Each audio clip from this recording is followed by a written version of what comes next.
오늘은 누가복음 14장 말씀을 함께 보시겠습니다. 누가복음 14장 1절에서 6절이고요. 저는 하나님이 보시는 신앙이라는 제목으로 오늘 말씀을 나누려고 합니다.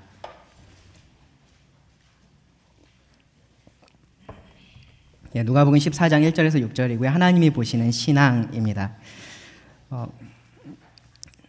저 언젠가부터 그런 생각을 되게 많이 하는데요. 참 나도 그렇고 이 사람이 물질로 이렇게 만들어진 존재여서 그런지 모르겠는데 이렇게 눈에 보이는 것, 그러니까 눈으로 보는 것, 눈에 보이는 것, 그리고 내가 다른 사람들에게 어떻게 보여지느냐, 그것을 굉장히 좀 중요하게 생각한다라는 생각이 들었습니다. 오늘 아침도 이렇게 좀 바쁘게 나오셨을 텐데 아침에 나오실 때 시간이 없으면 밥을 포기하시나요? 씻는 걸 포기하시나요? 예. 정말 간혹가다 밥을 선택하시는 분들도 계시겠지만 대부분은 밥을 포기하고 씻는 것을 선택을 합니다. 밥은 거르고 외출을 해도 우리가 씻지 않고 외출하는 경우는 사실 거의 없습니다. 집에 불이 나거나 그렇지 않는 이상이요. 집은 천막에서 살아도 차는 좋은 거를 타야 된다라고 말하는 그런 시대입니다. 그러니까 집은 다른 사람들이 잘 안 와보잖아요, 그렇죠? 그러니까 집은 그렇게 중요하지 않은데 다른 사람들에게 보여지는 내 차는 좋은 걸 타야 된다라고 생각하는 사람들이 많습니다. 우리가 만약에 이 내 겉모습, 겉으로 보이는 이것을 가꾸는 데 쓰는 시간 혹은 거기에 들이는 노력의 한 절반만 우리의 보이지 않는 곳, 이 안에 있는 것들이요. 그러니까 여전히 물질적인 것이지만 그러니까 장기나 그런 것들 말합니다. 그런 것들에 우리가 반만 아마 신경을 쓴다면 아마 지금보다 훨씬 더 건강한 삶을 우리가 살지 않을까라는 생각이 듭니다. 그거는 그거 나름대로의 문제인데요. 근데 사실 더 큰 문제는 뭐냐면요. 그렇게 겉으로 보이는 것을 중요시하고 내가 다른 사람들에게 어떻게 보이느냐를 중요하게 생각하는 그러한 우리의 성향, 경향이 우리의 신앙생활에서도 그대로 드러날 때 사실은 정말로 큰 문제가 됩니다. 알게 모르게 이렇게 사람에게 보이기 위한 그러한 신앙생활을 하고요. 사람들에게 칭찬을 들을 때 누가 참 저 형제 말씀을 저 전에 저 형제 참 찬양을 잘해 이런 걸 잘해 참 뒤에서 봉사를 잘해 그러한 칭찬들을 들을 때 마치 그것이 하나님께서도 나를 그렇게 생각하실 것이다. 하나님도 나를 그렇게 보실 것이다 라고 생각하는 것, 그러한 착각, 그러한 것이 우리들 신앙생활에 스며들어오기 시작하면 사실은 훨씬 더 큰 문제가 됩니다. 그러한 신앙을 우리가 형식주의의 신앙이다라고 말하기도 하고요. 율법주의의 신앙이다라고 말하기도 합니다. 사실 겉으로 보이는 것, 그러니까 겉으로 드러나는 열매, 그러한 봉사, 섬김, 그러한 것에는 아무런 문제가 없습니다. 문제는 뭐냐면요. 알맹이가 빠져있는 열매입니다. 알맹이는 없고 겉만 그럴듯하게 치장하고 그것을 중요하게 생각하는 것, 그것이 문제입니다. 이 속에 있는 더러운 것들을 감추면서 겉으로 깨끗한 것으로 내가 마치 모든 것을 보상받는 것처럼 생각하는 것, 그것이 문제입니다. 오늘 우리가 또 한 번 바리새인을 만나게 될 텐데요. 이 본문의 바리새인들을 통해서 혹시 우리에게도 그런 면이 있지 않은지 함께 생각해 보기를 원합니다. 그런 면에서 우리가 한 번 더 경고를 받고요. 또 교훈을 얻기를 원합니다. 말씀을 먼저 읽겠습니다. 1절입니다. 안식일에 예수께서 한 바리새인 지도자의 집에 떡 잡수시러 들어가시니 그들이 엿보고 있더라. 주의 앞에 수종병 든 한 사람이 있는지라. 예수께서 대답하여 율법 교사들과 바리새인들에게 이르시되 안식일에 병 고쳐주는 것이 합당하냐 아니하냐. 그들이 잠잠하거늘 예수께서 그 사람을 데려다가 고쳐 보내시고 또 그들에게 이르시되 너희 중에 누가 그 아들이나 소가 우물에 빠졌으면 안식일에라도 곧 끌어내지 않겠느냐 하시니 그들이 이에 대하여 대답하지 못하니라. 오늘 우리가 함께 생각해 볼 이 본문은 굉장히 짧고요. 그리고 아주 쉽습니다. 읽으면서 이게 무슨 의미지? 그러한 의문이 드는 부분이 사실 거의 없습니다. 수종병 정도? 수종병이 무슨 병일까? 그 정도가 이렇게 좀 익숙하지 않은 단어일 텐데요. 구성도 생각해보면 굉장히 간단합니다. 1절에서 2절에서는 지금 예수님이 처하신 그런 상황에 대해서 말을 하고 있고요. 3절부터 6절은 이 예수님과 바리새인 사이에 있었던 그런 약간의 갈등에 대해서 기록을 하고 있습니다. 사실 바리새인들은 등장을 하긴 하지만 아무 말도 하지 않습니다. 예수님께서 2번의 질문을 하실 뿐입니다. 그렇게 이 본문을 간단하게 이렇게 이해하시면 되는데요. 좀 하나하나 생각해 가면서 우리가 오늘 주제에 대해서 같이 좀 나눠보기를 원합니다. 첫 번째로 예수님께서 처하신 그 상황인데요. 1절에 보시면 안식일입니다. 안식일에 이 일이 벌어졌습니다. 안식일에 항상 좀 특별한 일들이 벌어졌다는 것을 여러분들이 누가복음을 공부하시면서 또 복음서를 읽으시면서 그렇게 아실 텐데요. 예수님은 안식일에 가르치기도 하셨고요. 뭐 귀신을 쫓아내기도 하셨고 병을 고치기도 하시고 여러 가지 일들을 하셨습니다. 예수님께서 그렇게 안식일에 하시는 일들, 그러한 것들을 이 바리새인들이나 그 유대 종교 지도자들은 그것을 굉장히 못마땅하게 생각을 했습니다. 그래서 이 안식일을 두고 예수님과 그들이 논쟁하는 장면이 이미 우리가 누가복음에서 2번 정도를 살펴봤었습니다. 누가복음 6장에서 한번 봤었고요. 그리고 13장에 한 번 더 나왔었습니다. 이 안식일을 지키는 것, 그러니까 안식일을 지키는 것, 그것을 두고서 이러한 논쟁이 벌어졌던 이유는 어디에 있냐 하면 그 당시에 유대인들이 안식일을 지키는 것에 대해서 잘못 생각하고 있었기 때문에 그렇습니다. 그리고 그들이 가지고 있는 그런 잘못된 생각 혹은 잘못된 전통, 그들은 그렇게 생각하지 않았겠죠. 그것이 잘못됐다고 생각하지 않았겠지만 분명히 하나님의 말씀에 비추어 봤을 때 그들의 잘못된 그 전통, 그 생각을 이들이 아주 중요하게 생각을 했기 때문에 그렇습니다. 이들에게 있어서, 이 유대인들에게 있어서 그 안식일이 왜 그렇게 중요했을까를 가만히 생각을 해보면요. 한 가지 이유는 이것입니다. 뭐냐 하면 안식일을 지키는 모습, 그러니까 안식일을 지키는 것을 사람들이 볼 수 있잖아요. 그렇죠? 그 안식일을 지키는 모습이 그 유대인들에게 있어서 그들의 정체성을 드러내는 것과 굉장히 유사했기 때문입니다. 안식일을 지키는 모습이 곧 그들의 정체성을 드러내는 것이었기 때문에 그렇습니다. 십계명을 여러분들 가만히 한번 생각해 보십시오. 십계명의 이제 뒤쪽에 나오는 계명들, 뭐 부모를 공경하고 살인하지 않고 간음하지 않고 도둑질하지 않고 거짓 증거하지 않고 탐하지 않고, 이러한 것들은 사실은 다른 종교들에서도 다 할 수 있는 얘기들입니다. 사실 종교가 아니더라도 일반적으로 도덕적으로 세상에서도 그래, 그런 것은 나빠, 그러니까 그렇게 하지 마라고 이야기할 수 있는 그러한 부분들입니다. 나는 부모님을 공경하니까 나는 하나님의 백성이야 라고 말할 수 있는 그러한 것이 아니었습니다.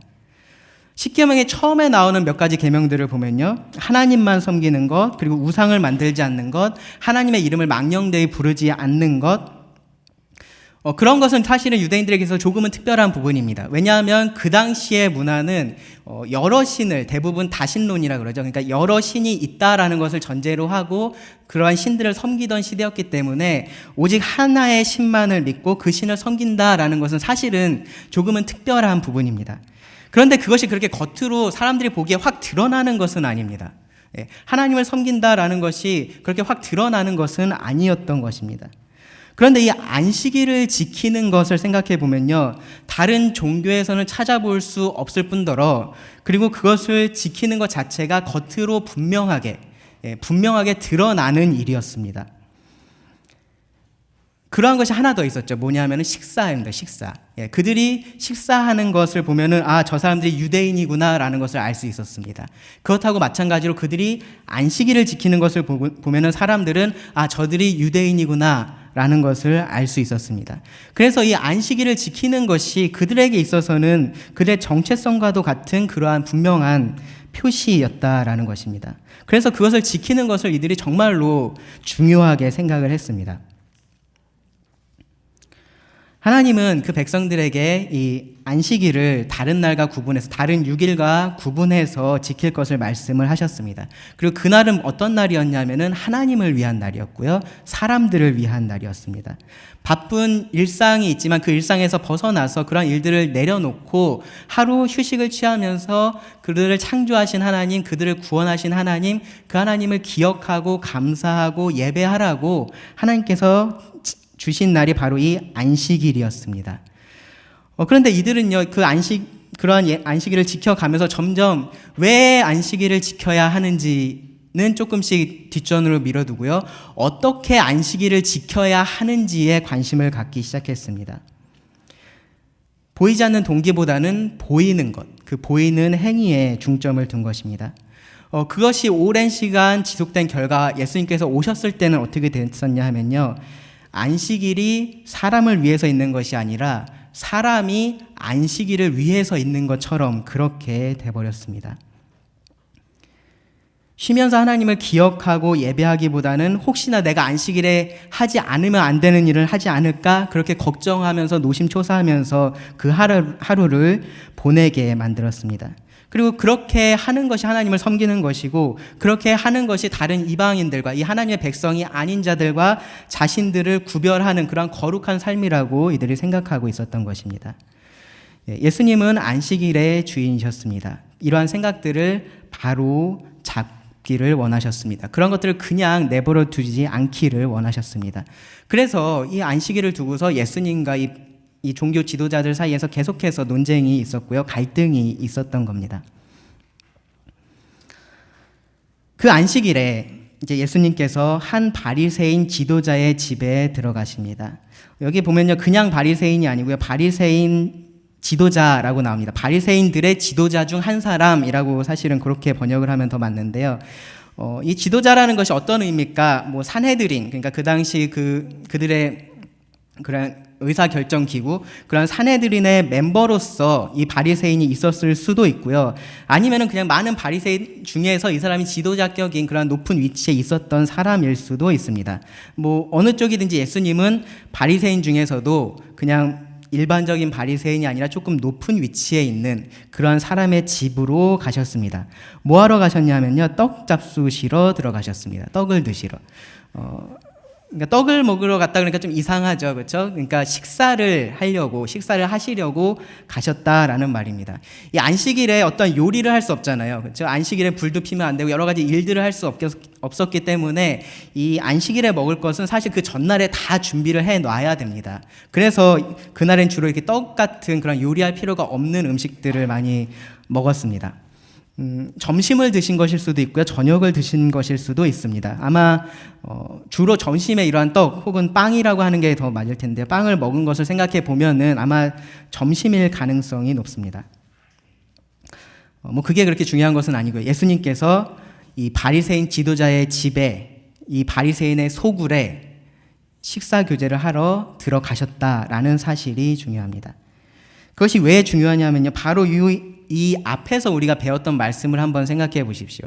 예수님께서 이 유대인들에게, 이 유대 종교 지도자들에게 심판의 메시지를 선포를 하셨습니다. 내가 너희를 계속해서 날개 아래로 이렇게 불러 모았는데 너희가 나를 거절했다라고 예수님께서 말씀하셨습니다. 그래서 너희가 이제 주의 이름으로 오시는 이를 찬송하리로다 할 때까지는 나를 보지 못할 거다라고 그렇게 이미 그들에 대한 심판의 메시지를 선포하셨습니다. 그런데 그들과 함께 예수님께서 식사 교제를 하러 가신 것입니다. 예수님께서 이렇게 바리새인의 초대를 받아서 함께 식사 교제를 하신 경우가 누가복음에 2번 기록이 되어 있는데요. 이번이 3번째입니다. 근데 2번 다 그렇게 분위기가 화기애애하지 않았습니다. 바리새인과 예수님이 만났기 때문에 계속해서 갈등이 있었고요. 이번에도 마찬가지입니다. 예수님께서 들어가셨습니다. 이 바리새인들이 어떻게 하고 있었습니까? 1절 끝에 보시면 그들이 엿보고 있더라. 이 사람들이 예수님을 엿보고 있었습니다. 이 바리새인에 대해서 우리가 더 다른 설명들이 필요 없는데요. 여기서 누가는 이들이 엿보고 있었다라는 것을 통해서 이 사람들이 지금 어떠한 의도를 가지고 예수님을 초대했는지에 대해서 말합니다. 전부터 예수님에 대해서 굉장히 부정적인 생각이 이들에게 있었습니다.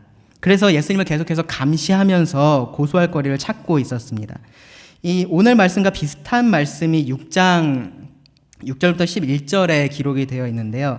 그때 예수님께서 이 오른손이 마른 사람을 고치셨죠. 그때 고치실 때도 그들은 이미 이 예수님을 고발할 증거를 찾기 위해서 그 자리에 있었고요. 예수님께서 안식일에 무엇이 옳으냐라고 물으셨을 때 그들은 분노했었습니다. 누가의 표현에 따르면 그들이 노기가 가득하여 예수를 어떻게 할까 하고 서로 의논했다라고 합니다. 11장에서 예수님께서 이 바리새인과 율법 교사들에게 화를 선포하셨을 때도 그들이 어떻게 반응을 했었냐 하면 11장 53절과 54절에서 거기서 나오실 때에 서기관과 바리새인들이 거세게 달려들어 여러 가지 일로 따져 묻고 그 입에서 나오는 말을 책잡고자 하여 노리고 있더라라고 합니다. 그때 들었던 말씀을 기억하시면 이 책잡고자 하여 노리고 있더라라는 이 표현이 이 사냥꾼이 사냥감을 이렇게 잡기 위해서 매복해 있는 모습이다라고 우리가 말씀을 들었었는데요. 그러한 모습입니다. 그들은 계속해서 예수님을 어떻게든 책잡아서 고소하려고 생각을 하고 있었던 것입니다. 오늘 이 상황에서도 이들은 그러한 목적으로 예수님을 식사에 초대를 했습니다. 그리고 예수님을 감시하고 있습니다. 예수님을 몰래 굉장히 주의 깊게 지켜보고 있었습니다. 이 예수님에 대해서 사실은 객관적으로 바라봤던 바리새인도 있기는 있었습니다. 잘 아시는 니고데모가 그랬던 사람입니다. 그런데 대부분의 바리새인들은 그러지 않았습니다. 예수님을 부정적으로 바라봤고요. 어떻게든 예수님을 무너뜨리려고 했습니다. 이 안식일에 예수님께서 어떻게 하시나, 이 예수가 하나님께서 명하신 그 안식일을 잘 지키나 이들은 지켜보고 있었습니다. 마침 2절에 보시면요, 주의 앞에 수종병 든 한 사람이 있는지라. 예수님 앞에 이 수종병 든 한 사람이 있었습니다. 병자가 있었습니다.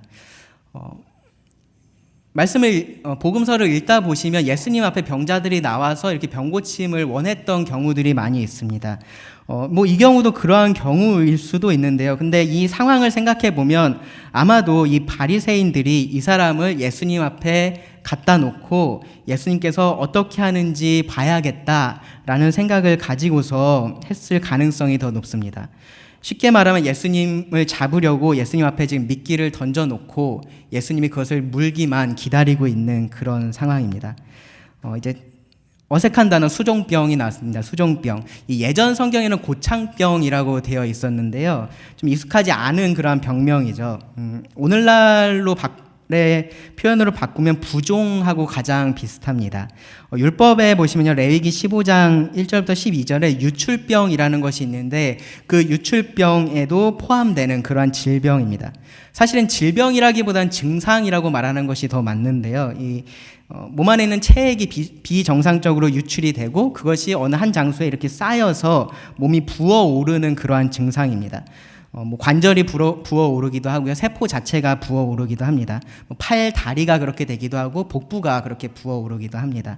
모든 병들이 그런데 심하면 당연히 죽음에까지 이를 수 있는 그러한 병입니다. 그 원인으로서 여러 가지가 이제 지적이 되는데요. 간 기능에 이상이 있다거나 신장이나 심장에 그러한 기능이 있어서 이러한 문제들이 일어난다라고 하는데, 근데 중요한 것이 있는데 뭐냐 하면은 그 당시에 유대인들이 이 수종병의 원인으로서 생각했던 것이 무엇이냐입니다. 그 당시에 유대인들은 이 수종병의 원인을 그들이 범한 성적인 범죄에 대한 하나님의 심판이다라고 생각을 하고 있었습니다. 이 사람이 어떤 성적인 범죄를 저질렀고 그것에 대한 하나님의 심판으로서 주어지는 병이 이 수종병이다라고 그들이 생각을 하고 있었다라는 것입니다. 그래서 지금 이 상황을 생각해 보면요, 바리새인들은 이 안식일에 예수님 앞에 이 죄인인 병자를 갖다가 놓은 것입니다. 그리고 이 예수님이 어떻게 하나를 지켜보고 있었던 그러한 상황입니다. 이 바리새인들이 멀리서 예수님께서 어떻게 하시는지 그러한 이야기들을 많이 들었을 것입니다. 하시는 일들을 간접적으로 보기도 했을 겁니다. 그런데 그렇게 하는 것이 아니라 이제 확실하게 이 사람이 안식일을 지키지 않는다, 하나님께서 말씀하신 안식일을 지키지 않는다라는 것을 이들이 직접 보고 증언하기 원하는 마음으로 이 상황을 지켜보고 있는 그러한 상황입니다.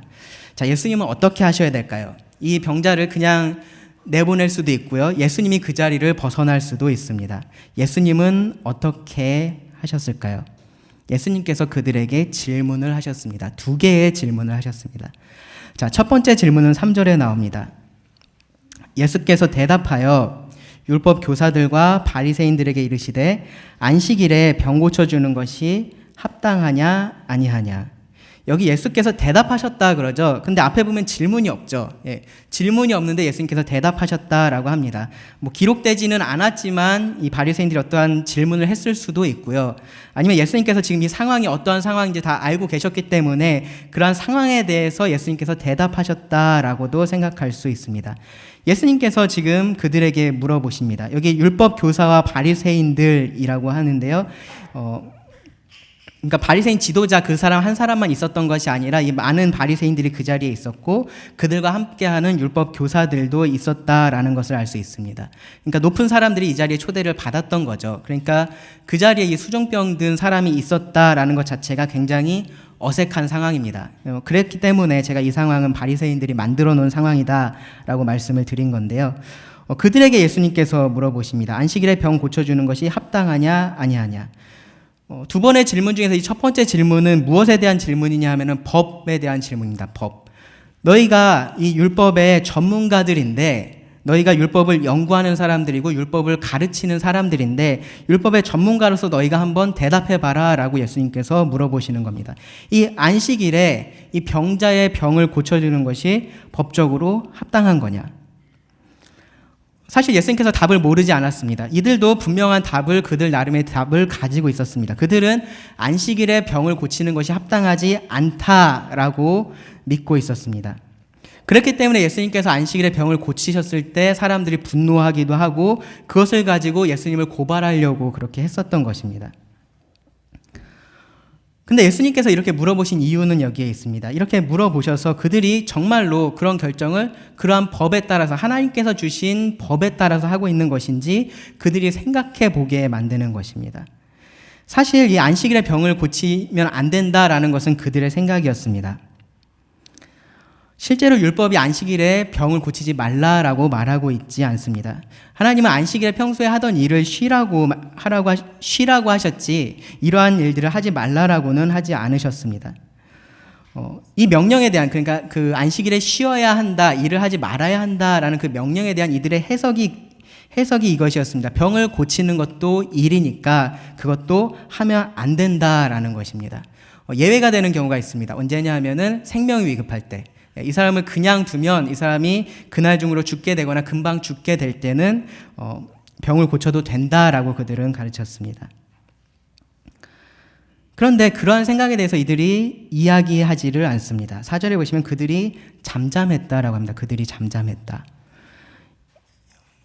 예수님과 말로서 논쟁을 하려면 얼마든지 할 수 있었습니다. 병 고치는 것 자체가 문제라고 말하는 것이 아닙니다. 그것이 일이 되는 것이 문제입니다. 그래서 그것을 방지하려고 우리가 위급한 경우에만 그런 의료 행위를 하라라고 가르치고 있는 겁니다. 그러한 이야기들을 이들이 할 수 있었습니다. 그런데 아무 말도 하지 않습니다. 이 침묵에 대해서 우리가 여러 가지를 생각해 볼 수 있는데요. 첫 번째로 이 침묵은 말 그대로 정말로 정직한 침묵일 수 있습니다. 예수님께서 왜 그렇게 물어보신지 그 의도를 알고 침묵함으로써 예수님 당신의 말이 맞습니다 라고 그렇게 인정하는 그런 정직한 침묵일 수도 있습니다. 혹은 다른 쪽에서 생각해 보면요, 이 침묵은 어떤 쪽으로 대답을 해도 자신들에게 이득이 되지 않기 때문에 대답을 하지 않았다라고도 생각할 수 있습니다. 만약에 병을 고치는 것이 합당하다라고 이야기를 하면은 그들이 그동안 가르쳐왔던 그 모든 것들을 부인하는 것이 되죠. 그리고 만약에 병을 고치면 안 된다라고 말하면 지금 아파서 그 자리에 와 있는 그 사람에게 그들은 긍휼이 없는 사람, 자비롭지 못한 사람으로 보여지게 됩니다. 그렇기 때문에 이들은 아무런 대답도 하지 않았다라고 생각할 수도 있습니다. 또 하나 가능성은 뭐냐면요, 이들의 침묵은 전략적인 침묵일 수 있습니다. 무슨 말이냐면 아무 말도 하지 않음으로써 예수님이 안식일에 병자를 고치게 하는 것입니다. 예수님께서 그 안식일에 병자를 고치면 그들이 정말로 확실하게 이 예수님을 고발할 증거, 바로 그 증거를 찾을 수 있다라고 생각을 해서 전략적으로 침묵한 것일 수도 있습니다. 예수님과 논쟁하는 것 자체가 지금 이들에게 중요한 문제가 아니었습니다. 이 병자를 지금 고치고 말고가 중요한 문제가 아니었습니다. 예수님이 병자를 고치게 만드는 것, 그렇게 해서 그들이 예수님을 고발할 확실한 증거를 찾는 것, 그들이 이들에게 중요한 문제였습니다. 생각해보면 굉장히 굉장히 흥미로운 부분입니다. 뭐냐면 이적이라는 것은 왜 주어지는 것입니까? 그 이적을 보고 예수님을 믿게 하려고 주어지는 것이죠. 근데 이 사람들은 지금 이적을 부인하지 않습니다. 이적이라는 것이 일어날 것을 기대하고 있습니다. 그렇게 해서 이들이 믿으려고 하는 건가요? 아닙니다. 그것을 보여주면 내가 너를 죽일 수 있다입니다. 믿지 않으려고 이적을 기대하고 있습니다. 그러한 상황이었습니다. 예수님께서 어떻게 하셨나요? 4절에 보시면 그들이 잠잠하거늘 예수께서 그 사람을 데려다가 고쳐 보내시고, 그들이 잠잠할 때 예수님 그 사람을 여기 데려다가라고 했는데 예수님께서 그 사람을 붙잡으셨다라는 말이에요. 그 사람을 잡으신 것입니다. 그리고 그 사람을 고치셨고요. 집으로 보내셨습니다. 바리새인들은 이 병자를 통해서 무엇을 하고 싶었냐면 예수님을 고발하고 싶었는데 예수님은 이 병자를 불쌍하게 여기시고 그를 고쳐주셨습니다. 그 자리에 이 사람이 병이 낫고서 계속 있게 되면 이 어색한 그 상황에서 계속해서 있게 되면서 뭔가 이 사람에게도 피해가 갈 수 있겠죠. 예수님께서 그래서 그 사람을 그 자리에서 떠나도록 집으로 보내주셨습니다. 예수님께서 이렇게 하시는 것을 보고 이 바리새인들이 즉각적으로 예수님을 공격할 수도 있었습니다. 근데 좀 애매하기는 했을 겁니다. 왜 그러냐면은 예수님께서 어떤 큰 일이라는 것을 여기서 하지 않으셨습니다. 그렇죠? 예수님께서 여기서 어떤 일을 하셨나요? 사람을 잡았죠. 그렇죠? 붙잡는 것, 그것이 일일까요? 예, 그들의 기준에서 그것을 일이라고 말할 수 없었습니다. 붙잡는 거고요. 고치는 거. 예수님께서 어떻게 막 무슨 주사를 놓고 약을 쓰고 그렇게 하지 않으셨을 겁니다. 예수님께서 말씀으로 이 병자를 고치셨을 겁니다. 일이라고 말하기가 어렵습니다. 집으로 보낸 것도 마찬가지입니다.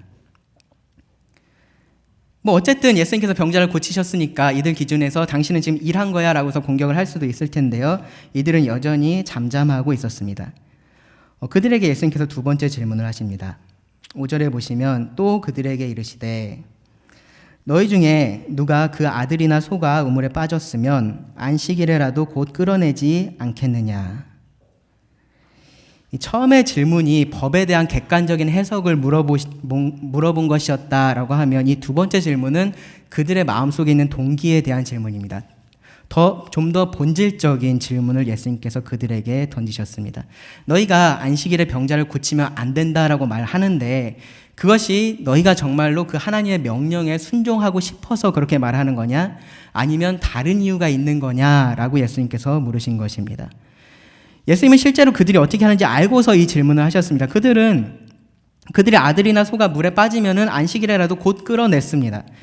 이스라엘은 우물이 많았고요. 그 많은 우물에 아이들이나 이런 짐승들이 빠지는 경우들이 많았습니다. 그럴 때 이들은요, 주저함 없이, 여기 보면 예수님께서 곧이라고 얘기하죠. 곧. 그러니까 안식일이 끝나기를 기다리거나 하지 않고 그들을 끌어냈습니다.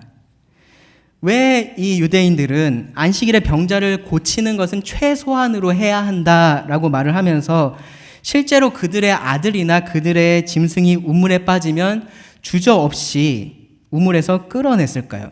왜 그러한 일은 안식일에도 할 수 있다라고 이들이 말했을까요? 중요한 차이는 어디에 있냐면요, 나와 직접적으로 관련이 있느냐 없느냐입니다. 내 아들이 우물에 빠졌는데 야 안식일이니까 네가 거기서 좀만 더 버텨봐, 해질 때까지만 버텨봐 라고 말할 아버지가 어디에 있겠습니까? 아들이 빠지면 당연히 지체 없이 구해낼 것입니다. 내 소가 우물에 빠지는 것도 마찬가지입니다. 소한테 안식일이니까 좀만 더 버텨봐, 해만 지면 내가 너 구해줄 수 있어 라고 말할까요? 그 당시에 소는 정말로 큰 재산이었습니다. 그것을 만약에 그 소가 물에 빠져서 죽는다면 정말로 큰 돈을 들여서 새로운 소를 사야 했을 것입니다. 그렇기 때문에 소는 안식일에라도 건져냈던 것입니다. 결국 하나님의 명령에 따라서 이들이 무언가를 판단하고 했던 것이 아니라 그들과 직접적으로 관련이 있느냐, 다른 말로 하면 그들의 이익과 어떠한 관련이 있느냐가 그들의 안식일에 무엇을 하고 하지 않고를 결정했었다라는 말입니다. 그들이 말로는 이것이 하나님의 말씀이기 때문에, 이것이 하나님께서 우리들에게 주신 율법이기 때문에 라고 말했지만 실제로는 하나님께서 무엇을 명령하셨고 그 하나님께서 그러한 명령을 주신 근본적인 이유, 그런 근본 정신이 무엇인지 그것에 대해서 이들이 생각한 것이 아니고요, 나의 이익, 그것이 판단의 기준이 되었던 것입니다. 이 예수님의 질문을 이렇게 바꿔볼 수 있습니다. 아마 그들의 귀에 이렇게 들렸을 것입니다. 만약에 너희 아들이 수종병에 걸렸다면, 그리고 내가 그 병을 고칠 수 있다는 것을 너희가 안다면 오늘이 안식일이니까 내 아들을 고치지 말아 주십시오 라고 너희가 말하겠느냐 라고 예수님께서 물으신 것과 같습니다. 어떻게 했을까요? 만약에 그들의 아들이 수종병에 걸렸고 그 수종병으로 고통당하고 있었고 이 예수님께서 그 아들을 고쳐줄 수 있다라는 것을 이들이 알았다면 어떻게 했을까요? 그 아들을 데려와서 이 예수님을 책잡으려고 했을까요? 아니면 진실한 마음으로 예수님에게 이 병고침을 구했을까요? 고쳐달라고 했을 것입니다. 여기 바리새인들이 이 수종병 든 자를 단지 예수님을 고소하기 위한 미끼로 생각할 수 있었던 것은요, 그 사람이 자신들과 직접적으로 관련 있는 사람이 아니었기 때문에 그렇습니다. 예수님께서 이들에 대해서 계속해서 외식하는 자라고 말씀하신 이유가 여기에 있습니다. 이들은요, 하나님의 율법을 잘 지키는 그러한 의로운 사람으로 보여지기를 원했습니다. 그래서 그런 부분에 있어서는 이들이 최선의 노력을 다했습니다. 11조를 하고요, 금식하고요, 기도했습니다. 안식일을 지켰습니다. 식사 전에 예식으로서 손을 씻는 일을 귀찮지만 그런 일들을 매번 했습니다. 사람들은 이 사람들을 바라보면서 이들이 의롭다라고 말했습니다. 그런데 실제로 그들의 마음으로부터 하나님을 경외하고 그 하나님의 뜻에 순종하고 그 하나님이 어떠한 분이신지를 이 세상 가운데 나타내는 것, 그것은 이들이 관심을 갖는 부분이 아니었습니다. 그것이 그들에게 이익을 가져오는 일이 아니었기 때문에 그렇습니다.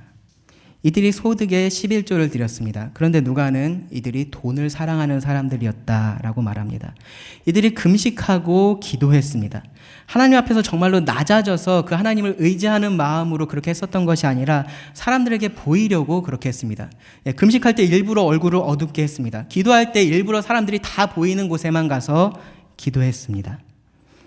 이들이 안식일을 지킨다라고 말했습니다. 그런데 이들은 수많은 안식일의 세부 조항을 다 만들어 놓고요, 그것을 가지고 사람들을 더 힘들게 만들었습니다. 오히려 안식일을 지키지 못하게 만들었습니다.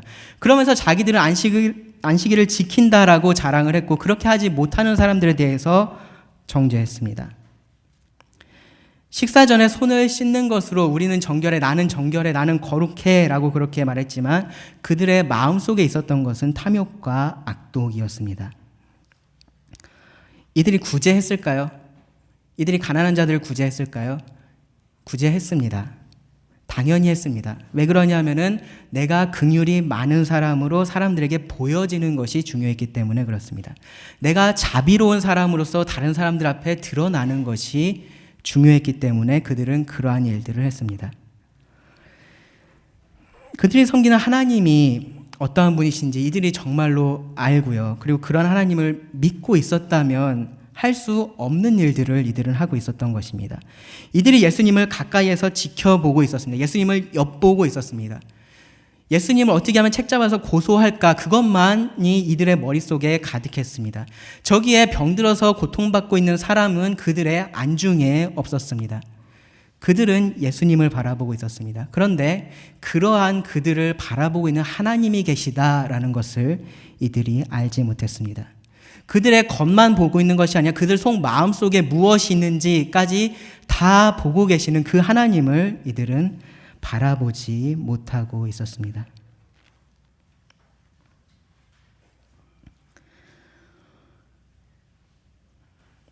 만약에 그들이 그러한 하나님을 알았다면 이렇게 형식적이고 율법적인 신앙을 갖지 않았을 것입니다.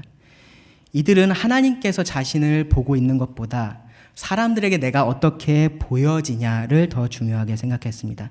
나의 이익이 하나님의 영광보다 훨씬 더 크다라고 생각하고 있었습니다. 이 하나님께서 주신 율법의 근본 정신은 엄격함이나 율법주의가 아닙니다. 만약에 하나님이 단지 그러한 분이셨다면 하나님은 그 율법을 통해서 우리를 모두 이미 다 심판하셨어야 합니다.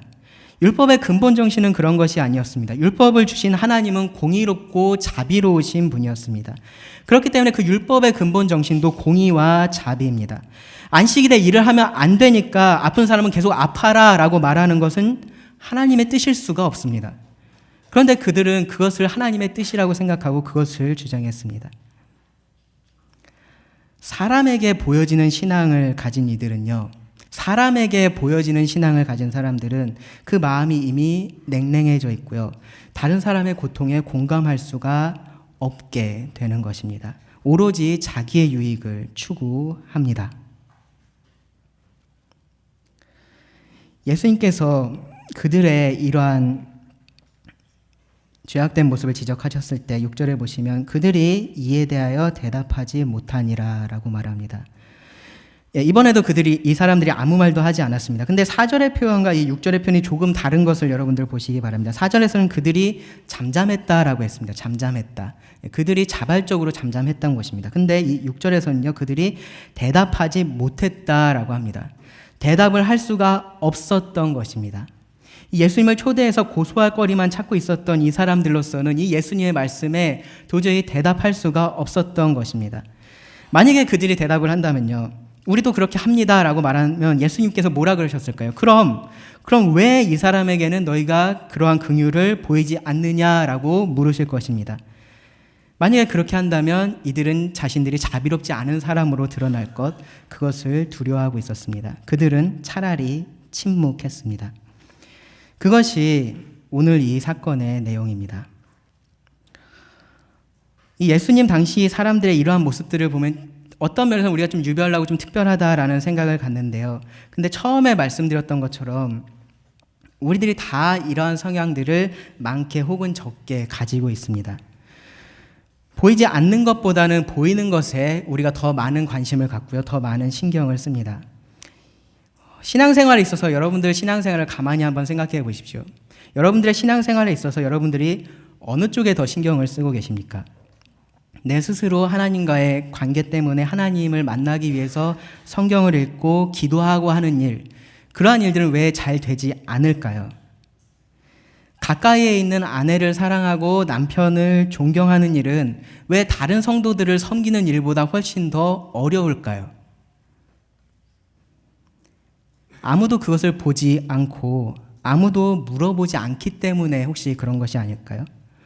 만약에 우리가 다른 사람이 보지 않는 그곳에서 하는 우리의 신앙생활이 만약에 다른 사람들에게 다 보여진다면 그러한 일에 우리가 더 열심을 내지 않을까요? 그렇다라는 것은 우리에게도 이러한 형식주의, 율법주의가 들어와 있다라는 말입니다. 우리가 하나님을 안다라고 말합니다. 하나님을 사랑한다라고 말합니다. 하나님을 섬긴다라고 말합니다. 내가 그러한 자라고 우리가 고백을 합니다. 그렇다면 이 하나님께서 무엇을 원하시는지, 하나님께서 정말로 무엇을 중요하게 생각하시고 하나님께서 정말로 무엇을 보시는지 그것을 우리가 알아야 합니다. 하나님은 겉으로 보이는 무언가 그것을 보지 않으십니다. 겉으로 보이는 것으로 만족할 수 있는 것은 그것만 볼 수 있는 사람들입니다. 하나님은 그렇지 않습니다. 하나님은 우리 마음의 중심을 보실 수 있고요, 그것을 먼저 보십니다. 사무엘상 16장 7절에서 하나님께서 이렇게 말씀하셨습니다. 내가 보는 것은 사람과 같지 않다. 하나님은 사람이 보는 것처럼 우리를 보지 않으십니다. 그럼 어떻게 보십니까? 사람은 외모를 보거니와 나 여호와는 중심을 보느니라. 하나님은 우리의 마음 속을 보십니다. 여러분, 무엇을 위해서 여러분들의 신앙생활을 하십니까? 무엇을 위해서 믿음을 가지고 계십니까? 무엇을 위해서 교회에 나오시고 무엇을 위해서 이 예배에 와 계십니까? 여러분들의 유익을 위해서 그렇게 하고 계십니까? 그렇다면, 만약에 그렇다면은 보이는 일에 더더욱 집중하시면 됩니다. 다른 사람들의 눈에 띄는 그 일에 계속해서 열심을 내시면 됩니다. 더 좋은 방법 알려드릴까요? 어떻게 하면 되냐면요, 보이지 않는 곳에서 일을 하고요, 그것이 나도 모르게 의도치 않게 다른 사람에게 퍼져가게 하면 됩니다. 예. 그러면 여러분 보이기 위한 신앙생활 정말로 잘 하실 수 있습니다. 다른 사람들에게 칭찬 듣는 그러한 신앙생활 잘 하실 수 있습니다. 다른 사람을 판단하고 다른 사람들의 아픔에 대해서 크게 신경 쓰시지 않아도 됩니다. 만약에 여러분들이 믿음을 가지고 계시고 이 신앙생활 하시는 이유가 이 하나님의 영광이라면요. 그렇다면 하나님께서 하신 이 말씀을 꼭 기억하시기 바랍니다. 호세아 6장 6절에서 이렇게 말씀하셨습니다. 나는 인애를 원하고 제사를 원하지 아니하며 번제보다 하나님 아는 것을 원하노라. 하나님께서 무엇을 원하십니까? 겉으로 보이는 제사, 번제가 아니고요. 사람의 마음속에는 인애, 이 하나님을 사랑하는 마음을 원하시고요. 하나님을 아는 것을 원하십니다. 그것이 시작입니다. 사람에게 보이는 신앙생활은요, 하나님을 모르는 사람도 충분히 할 수 있습니다. 정말로 충분히 할 수 있습니다. 안식일에 일하지 않는 것, 유대인들만 할 수 있는 일이었을까요? 하나님을 믿는 사람만 할 수 있는 일이었을까요? 아닙니다. 누구나 할 수 있었습니다. 곡식과 유사한 가라지는 세상에 정말로 많이 있습니다. 열심히 봉사할 수 있고요. 말씀을 잘 전할 수도 있습니다. 우리는 이 바리새인이라고 하면 질색을 하죠. 근데 예수님 당시의 사람들은 환호했습니다. 그들을 존경했습니다. 문제는 하나님께서 그들을 그러한 시각으로 보시지 않았다라는 것입니다. 하나님은 형식적으로 드려지는 예배보다 정말로 하나님을 사랑하고 이 하나님이 어떠한 분이신지를 우리가 알기를 원하십니다. 그리고 거기서 시작해서 그러한 마음에서 시작해서 정의를 행하고 인자를 베풀고 겸손하게 하나님과 동행하기를 원하십니다. 우리가 하나님을 사랑하기 때문에 그 하나님이 어떠한 분이신지 우리가 알기 때문에 그러한 일들을 하기를 원하십니다. 그것이 하나님께서 보시기 원하는 신앙인의 모습입니다. 그것을 하나님께서 바라보십니다.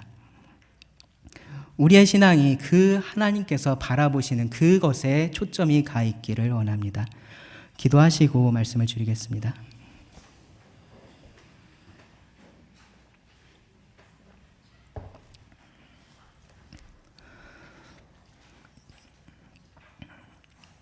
지금 저희가 또 오늘 이 아침에 또 이 말씀을 대하면서 이 바리새인들과 그 당시에 하나님의 백성이라고 일컬어졌던 유대인들이 범했던 잘못을 반복하지 않기를 원합니다. 지금 저희들이 주님께서 보시기에 합당한 그러한 신앙인이 되기를 원합니다. 우리가 다른 사람들을 바라보고 사람들의 시선을 따라서 사람들의 인정받기를 원해서 무언가를 하는 것이 아니라 정말로 하나님께서 바라보시는 그것을 바라보고 하나님께서 중요하게 보시는 그것을 우리도 중요하게 바라보기를 원합니다.